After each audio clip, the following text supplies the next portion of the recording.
What if I told you that the voice inside your head right now, the one that's literally commenting on these words as you hear them, isn't actually you? I know.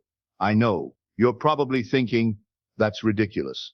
Of course it's me thinking these thoughts. But here's the thing that's going to blow your mind.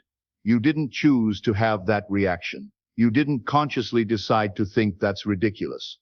It just happened. Stay with me for the next few minutes, because what you're about to discover will completely revolutionize how you see your mind, your thoughts, and most importantly, who you really are. By the end of this, you'll never listen to that inner voice the same way again. Right now, as I'm speaking, there's a constant stream of commentary running through your mind. Maybe it's judging what I'm saying. Maybe it's thinking about what you need to do later, or maybe it's even trying to figure out where this is all going. But here's the million-dollar question. Who is doing the thinking and who is listening to those thoughts? Think about it. When you have a thought, there's the thought itself, and then there's the part of you that's aware of having that thought. If you were truly the thinker, why would you need to listen to your own thoughts? It's like having a conversation with yourself. But who's talking and who's listening? This is where it gets fascinating. Every single day, from the moment you wake up until you fall asleep, you're tuned into this internal radio station that never stops broadcasting. What should I wear today? Did I remember to lock the door? Why did I say that embarrassing thing 5 years ago? What if everyone thinks I'm stupid? I should really exercise more. Why can't I stick to anything? Sound familiar? But here's what's going to shock you. You're not the DJ of this radio station. You're just the listener. The fact that you can't control when thoughts start or stop is the first clue that you're not actually creating them. You're receiving them, like tuning into a radio frequency that's always transmitting. Now, let's dive deeper into what's actually happening inside your skull. Your brain is essentially a 3-pound biological supercomputer, processing about 60,000 thoughts per day. That's roughly one thought every 1.4 seconds during your waking hours. But here's the kicker. Studies show that 95% of these thoughts are the same ones you had yesterday, and the day before, and the day before that. Think about that for a moment. You're essentially watching the same mental movie on repeat, day after day, year after year. No wonder life can feel so predictable and stuck sometimes. Your brain is literally running the same programs over and over again, like a computer that never gets updated. Your subconscious mind is like a massive library that never forgets anything. Every experience you've ever had, every word you've ever heard, every emotion you've ever felt, it's all stored in there. And this library has a very particular job: keep you alive at all costs. And here's where it gets fascinating. Your brain doesn't distinguish between a real threat and an imagined one. When you're lying in bed at 2 a.m., worrying about a presentation next week, your nervous system responds as if you're being chased by a predator right now. Your heart rate increases, stress hormones flood your system, and your body prepares for fight or flight. All because of thoughts about something that hasn't even happened yet and might never happen. This is why your inner voice is often so negative. It's not trying to make you miserable. It's trying to protect you by constantly scanning for threats, problems, and potential dangers. Back when we were living in caves, this was incredibly useful. Don't go near that rustling bush. It might be a saber-toothed tiger. But in today's world, this same system treats a job interview with the same level of threat as that ancient predator. The result? You're walking around in a constant state of low-level stress and anxiety. All because your brain is using Stone Age software to navigate a space-age world. Your thoughts are creating a reality that doesn't actually exist, but your body and emotions respond as if it's completely real. But wait, it gets even more interesting. Many of the thoughts you think are yours aren't even originally yours at all. They're hand-me-downs from your parents, your culture, your society, and your past experiences. Think about your beliefs around success. Did you consciously choose to believe that success means working 60 hours a week?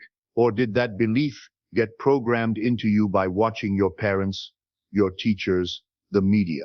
What about your thoughts on relationships, money, or even what it means to be happy. Here's a mind-bending example. If you were born in ancient Greece, your thoughts about the nature of reality would be completely different from someone born in medieval Europe, who would think differently from someone born in modern-day Japan. The voice in your head is speaking in the language of your cultural programming, not your authentic truth. Your subconscious mind is like a sponge that soaked up all these external messages, and now it's playing them back to you as if they're your own original thoughts. You've been living your life according to a script that someone else wrote, thinking it was your own voice the entire time. But here's where it gets really wild. Scientists have discovered that we can actually inherit trauma and behavioral patterns from our ancestors through something called epigenetic inheritance. This means some of the fears and anxieties you experience might not even be from your own life experiences. They could be emotional echoes from your great-great-grandmother's struggles that are still reverberating through your DNA. So when that voice tells you you're not safe, or you can't trust people, or money is the root of all evil, ask yourself, is this really my belief, or am I just playing back someone else's old programming? How much of what you think you believe is actually just inherited mental software that was never designed for your unique life and circumstances? Here's where things get really wild. The reason we're so attached to this inner voice is because we think it defines who we are. When the voice says, "I'm not good enough," we don't hear it as just a random thought. We hear it as a fundamental truth about our identity. But let me ask you this. If you are your thoughts, then who's the one observing those thoughts? When you notice that you're thinking, who's doing the noticing? There's clearly a part of you that's separate from the thinking process, the part that can step back and watch your mind at work. This observer, this awareness that can witness thoughts without being consumed by them. That's closer to who you really are than any thought could ever be. Here's a fascinating exercise. Try to think about the last time you were completely absorbed in an activity. Maybe playing music, painting, having an amazing conversation, or even just petting a dog. In those moments, where was the voice? It was quiet, wasn't it? But did you disappear? Of course not. You were more present and alive than ever. This reveals something profound. Your truest self emerges not when the voice is loudest, but when it's quietest. The real you isn't found in the constant mental commentary. It's found in the aware presence that exists, whether thoughts are present or not. But society has convinced us that we need to constantly think to exist. I think, therefore I am, as Descartes famously said. But what if it's actually the opposite? What if it's I am, therefore I can think? What if thinking is just one of many tools available to consciousness rather than consciousness itself? Consider this. You are aware of your thoughts, which means you must be something more than your thoughts. You are aware of your emotions, which means you're more than your emotions. You are aware of your body, which means you're more than your body. So what is this you that's aware of all these things? That's the real question that will change everything. Let me tell you a story that will illustrate just how much this inner voice controls your life. Imagine you have a brilliant idea for a business, a creative project, or maybe just asking someone out on a date. You get excited for about 2.3 seconds, and then the voice kicks in. That's a terrible idea. You don't have enough experience. What if you fail? People will laugh at you. You're not smart enough for this. Remember last time you tried something like this? You should just stick to what you know. And just like that, your brilliant idea dies before it even has a chance to breathe. How many dreams have you abandoned because of this voice? How many opportunities have you missed? How many times have you played it safe? Because the voice convinced you that you weren't ready, weren't good enough, or weren't worthy. The tragic irony is that by trying to protect you, this voice is actually limiting you. It's keeping you trapped in a comfort zone that's comfortable for your past self, not your potential future self. Now here's something that might sound counterintuitive. We're actually addicted to this inner drama. Even when the voice is making us miserable, we keep listening because it gives us a sense of identity and purpose. Think about it. When everything in your life is going well, what does your mind do? It gets bored and starts creating problems to solve. Things are going too well. Something bad must be about to happen. I should worry about this and this and this. We've become addicted to the familiar chaos of our own thoughts because silence feels unfamiliar and even scary. Who would you be without your worries, your stories, your mental drama? The voice has convinced you that without it, you'd cease to exist. But here's the beautiful truth. The real you exists in the space between thoughts. Have you ever had a moment of complete peace? Maybe in nature, or during a perfect sunset, or in the arms of someone you love, where your mind went completely quiet. In those moments, did you disappear? Of course not. You were more present, more alive, more yourself than ever. There's actually a neurological reason for this addiction. Every time you engage with a dramatic thought, your brain releases small amounts of stress hormones like cortisol and adrenaline. Over time, your nervous system becomes dependent on these chemical hits. Just like any other addiction, you literally become addicted to your own stress. This is why meditation can feel so uncomfortable at first. You're going through withdrawal from your own mental drama. Your brain is like a cocaine addict being asked to sit quietly without their drug of choice. It will create increasingly dramatic thoughts to try to pull you back into the familiar chaos. But here's the incredible part. Just like recovering from any addiction, once you break free from this pattern, you discover a natural high that's far superior to anything the drama could provide. The peace, clarity, and joy that emerge from a quiet mind are infinitely more satisfying than the temporary rush of mental stimulation. Most people are so addicted to thinking that they've forgotten what it feels like to simply be. They've confused the noise in their head with life itself, when in reality, life is what happens in the spaces between the noise. Ready for the biggest plot twist of your life? You've been eavesdropping on a conversation that was never meant for you. The voice in your head is like background processing software running on your brain's operating system. It's not your CEO making executive decisions. It's more like your spam filter, sorting through millions of bits of information and creating a running commentary based on outdated programming. Imagine if you walked by someone else's house and heard them talking inside, and you stood there for hours listening to their conversation and getting emotionally invested in their drama. That would be weird, right? But that's essentially what you're doing with your own thoughts. The voice is just your brain doing its job, processing, categorizing, and commenting on everything. But somewhere along the way, you started believing that this background chatter was the real you. Let's do another quick experiment. Right now, notice that you're breathing. Feel the air going in and out of your lungs. Now notice that you're sitting or standing somewhere. Feel the surface beneath you. Now notice that you're having thoughts about this experiment. What just happened?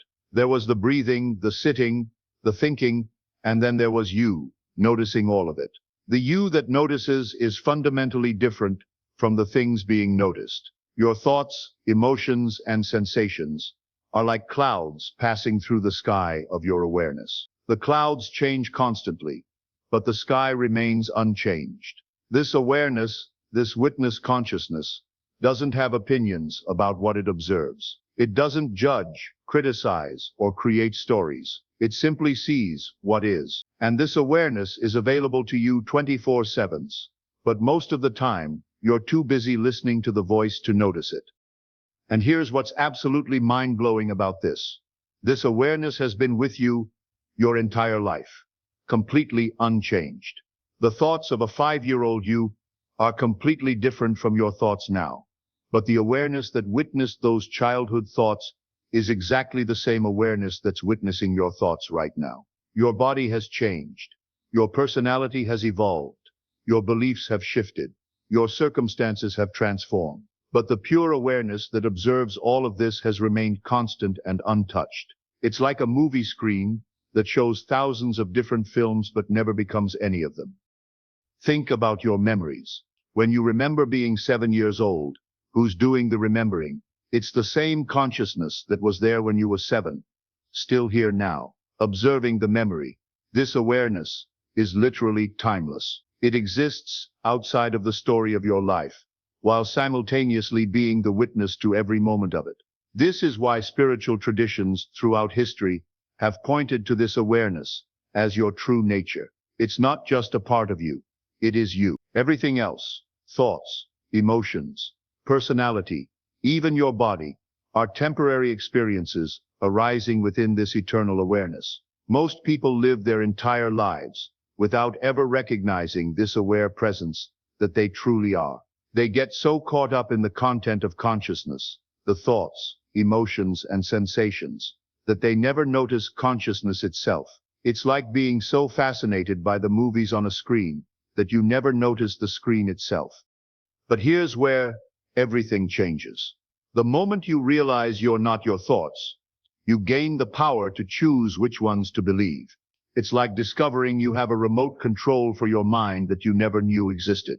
When the voice says, "I'm a failure," instead of automatically believing it, you can respond with curiosity. Interesting. My brain just generated a thought about failure. I wonder why it did that. Is there any truth to this? Is this thought helpful right now? This simple shift from being the victim of your thoughts to being the observer of them is like stepping off a runaway train. Suddenly, you're not being dragged along by every random thought that pops up. You have space to breathe, to choose, to respond instead of react.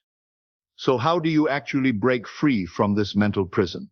The beautiful thing is, you don't need to fight the voice or try to silence it completely. That's like trying to stop the ocean from making waves. Instead, you learn to swim. First, practice catching yourself in the act of believing your thoughts. Throughout the day, notice when you're getting caught up in mental stories. Maybe you're reliving an argument, rehearsing a future conversation, or beating yourself up about something. The moment you notice this, congratulate yourself. Awareness is the first step to freedom. Second, create space between you and your thoughts. Instead of thinking, "I'm anxious," try, "I'm having anxious thoughts." Instead of "I'm a failure," try, "I'm having thoughts about failure." This simple language shift creates psychological distance between you and the mental chatter. Third, practice the art of mental channel surfing. When you notice you're tuned into the worry channel, the self-criticism channel, or the past regret channel, imagine picking up a remote control and changing the station. What would it feel like to tune into gratitude, curiosity, or possibility instead? And here's the most beautiful part of this whole journey. Once you stop being controlled by the voice, you can actually start using it as a tool. Remember, your thinking mind is incredibly powerful. It's just been running on autopilot with outdated programming. When you're no longer at the mercy of random thoughts, you can actually direct your mental energy toward what matters. You can consciously choose to think about solutions instead of problems, possibilities instead of limitations, growth instead of fear. The voice doesn't disappear. It becomes your servant instead of your master. It's like the difference between being dragged by a wild horse and riding that same horse with skill and intention. Once you master this skill, everything in your life begins to change. Your relationships improve because you're not constantly reacting to the stories in your head about what other people think or mean. Your creativity explodes because you're not shutting down ideas before they have a chance to develop. Your confidence grows because you're no longer believing every self-critical thought that arises. You start making decisions based on your values and intuition rather than your fears and conditioning. You become more present because you're not constantly lost in mental time travel to the past or future. You finally start living your life instead of the life your thoughts told you that you should live. But the changes go even deeper than that. When you stop identifying with your thoughts, you begin to see other people differently too. You realize that they're not their thoughts either. They're just caught up in their own mental programming, just like you used to be. This naturally leads to more compassion and understanding. Instead of getting offended when someone is rude to you, you can see that they're probably just having a bad day and their thoughts are running wild. Instead of taking things personally, you recognize that most of what people do has nothing to do with you and everything to do with what's happening in their own minds. Your physical health often improves too. When you're not constantly stressed by your thoughts, your nervous system can finally relax. Chronic tension melts away, sleep improves, digestion gets better, and your immune system strengthens. It turns out that most of our physical problems are directly related to the stress caused by believing our own thoughts. Even your perception of time changes. When you're lost in thought, hours can pass without you really experiencing them.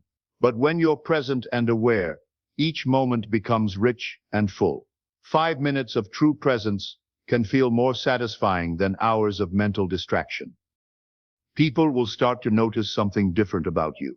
You'll have a quality of presence and peace that's magnetic. Others will be drawn to your calmness and clarity, even if they can't quite put their finger on what's changed. You become like a lighthouse in a storm, a beacon of stability in a world of mental chaos. Your work performance improves because you're not wasting mental energy on worry and self-doubt. Your creative projects flow more easily because you're not constantly second-guessing yourself. Your decision-making becomes clearer because you're not paralyzed by overthinking. Most importantly, you stop living in a constant state of wanting things to be different. The voice in your head is always telling you that happiness is just around the corner. If only you had more money, lost weight, found the right relationship, got the promotion. But when you recognize your true nature as awareness itself, you discover that contentment and peace are your natural state, available right now, regardless of circumstances. This transformation doesn't happen overnight, but it can start right now. Here's your daily practice. Spend just 5 minutes a day, sitting quietly, and watching your thoughts like you're watching clouds in the sky. Don't judge them. Don't try to change them. Just observe them. Notice how thoughts arise out of nowhere, exist for a moment, and then disappear. Notice how some thoughts try to hook your attention and drag you into stories. Notice how you can choose to follow them, or simply let them pass by. Some days your mind will be like a clear blue sky with just a few wispy clouds. Other days it will be like a thunderstorm with dark clouds and lightning. Both are perfectly fine. Your job isn't to control the weather, it's to remember that you are the sky, not the clouds. But let's get more specific about this practice, because the details matter. Find a comfortable position where you won't be disturbed. Close your eyes or soften your gaze. Take 3 deep breaths to settle in. Then simply observe whatever arises in your awareness. Maybe you'll notice physical sensations, the feeling of your body against the chair, sounds in the environment, the temperature of the air. Maybe you'll notice emotions, perhaps some anxiety about doing this right, or boredom, or curiosity. Maybe you'll notice thoughts, plans for the day, judgments about the practice, random memories. Whatever arises, just notice it. You don't need to do anything with it. You're like a scientist observing phenomena in a laboratory. You're not trying to change what you observe. You're just collecting data about how your mind works. The key insight you'll begin to develop is this. You are not any of these experiences. You are the awareness in which they all appear. The sensations, emotions, and thoughts are like waves on the ocean of your consciousness. The waves come and go, but the ocean remains. At first, you might find it nearly impossible to maintain this observer perspective. The moment a thought arises, you'll get swept away by it. One moment you're watching your breath, the next you're planning your grocery list or reliving a conversation from yesterday. This is completely normal and expected. The practice isn't about never getting distracted. It's about noticing when you've been distracted and gently returning to observation. Each time you notice that you've been caught up in thought and return to awareness, you're strengthening your capacity to disidentify from the voice in your head. Think of it like going to the gym for your awareness. At first, you can only lift light weights for a few repetitions, but with consistent practice, you get stronger. Eventually, you'll be able to maintain the observer perspective for longer periods, and it will become easier to access throughout your daily life. Beyond the formal sitting practice, you can incorporate this awareness into everyday activities. While brushing your teeth, notice the sensations, sounds, and thoughts that arise. While walking, observe the movement of your body, the sights and sounds around you, and the mental commentary that appears. The goal is to develop what some traditions call continuous awareness, a constant recognition that you are the witness of all experience, not the victim of it. Now, what if I told you that everything you've been searching for, peace, happiness, confidence, love, isn't something you need to acquire or achieve? What if it's something you already are, underneath all the mental noise?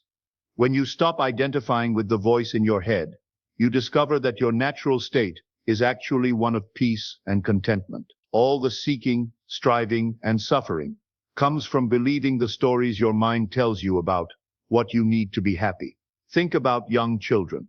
They can be completely absorbed in play, totally present and joyful, until an adult teaches them to worry about the future or regret the past. That natural state of presence and wonder is still there inside you, waiting to be rediscovered. And here's a deeper truth that might sound mystical, but is actually very practical. Consciousness is not produced by your brain. Your brain is an instrument of consciousness. Your awareness doesn't depend on your thoughts any more than the sky depends on the clouds that pass through it. This means that who you really are, this aware presence that can observe thoughts, emotions, and sensations, is much more vast and powerful than you've been taught to believe. You're not a biological robot running on automatic programming. Your conscious awareness having a human experience. Modern neuroscience is beginning to support what mystics have known for thousands of years. Consciousness appears to be fundamental to the universe, not just an emergent property of complex brains. Some cutting-edge scientists are proposing that awareness is like space itself, the field in which all experiences arise. Think about it this way. When you dream at night, your brain creates an entire world complete with people, places, conversations, and emotions. In the dream, you believe it's all real. But when you wake up, you realize it was all taking place in consciousness. What if waking life is similar? Not in the sense that it's not real, but in the sense that it's all appearing within the field of your awareness. This perspective completely revolutionizes how you see yourself and your problems. If you are the awareness in which all experiences arise, then no experience, no matter how difficult, can ultimately harm who you truly are. Pain arises in awareness, but awareness itself is never painful. Fear appears in consciousness, but consciousness itself is never afraid. This doesn't mean you become indifferent to life or stop caring about outcomes. Instead, you develop what could be called engaged detachment. You care deeply and act wisely, but you're not devastated when things don't go according to plan, because you know that your essential nature is untouched by any temporary experience. You begin to see that all human suffering comes from the mistaken belief that we are the temporary experiences arising in consciousness rather than consciousness itself. It's like a wave forgetting that it's made of water and thinking it's separate from the ocean. When you recognize your true nature as awareness, you discover something remarkable. This awareness is not personal to you. The same consciousness that's listening these words right now is the same consciousness looking out through every pair of eyes on the planet. We're all expressions of the same fundamental awareness, experiencing itself through billions of different perspectives. This realization naturally leads to profound compassion and love. How could you hate someone else when you recognize that they're made of the same consciousness that you are? How could you feel fundamentally separate when you see that separation is just an illusion created by identifying with thoughts and personalities rather than the awareness that underlies them all? So here we are, at the end of our journey together. But really, this is just the beginning of yours. You now know the secret that most people never discover. You are not your thoughts. You are the awareness that observes them. The question is, what are you going to do with this knowledge? Will you go back to being the passive victim of your mental chatter, or will you step into your power as the conscious director of your inner experience? Every moment offers you this choice. Every time you catch yourself believing a limiting thought, you have an opportunity to remember who you really are. Every time you feel overwhelmed by mental noise, you can return to the stillness that's always available beneath the surface. The voice in your head will probably try to convince you that this is all nonsense, that you can't change, that you've tried things like this before and they don't work. Notice that? That's just the voice doing what it does, trying to maintain control by keeping you stuck in familiar patterns. But you now have a choice. You can listen to that voice, or you can listen to something deeper, the quiet wisdom of your own awareness that knows this is true and knows you're ready for this transformation. Your thoughts are just weather patterns in the sky of your consciousness. You are the sky, vast, unchanging, and eternally free. The storm clouds of worry, the fog of confusion, the lightning of anger, they all pass through you, but they are not you. So the next time you hear that voice in your head trying to tell you who you are or what you can't do, just smile. And remember, that's not you talking. That's just the old programming running its familiar loops. And now you have the power to simply observe it, acknowledge it, and choose something better. The journey of 1,000 miles begins with a single step, and recognizing that you are not your thoughts is the most important step you'll ever take. And everything else flows from this one profound realization.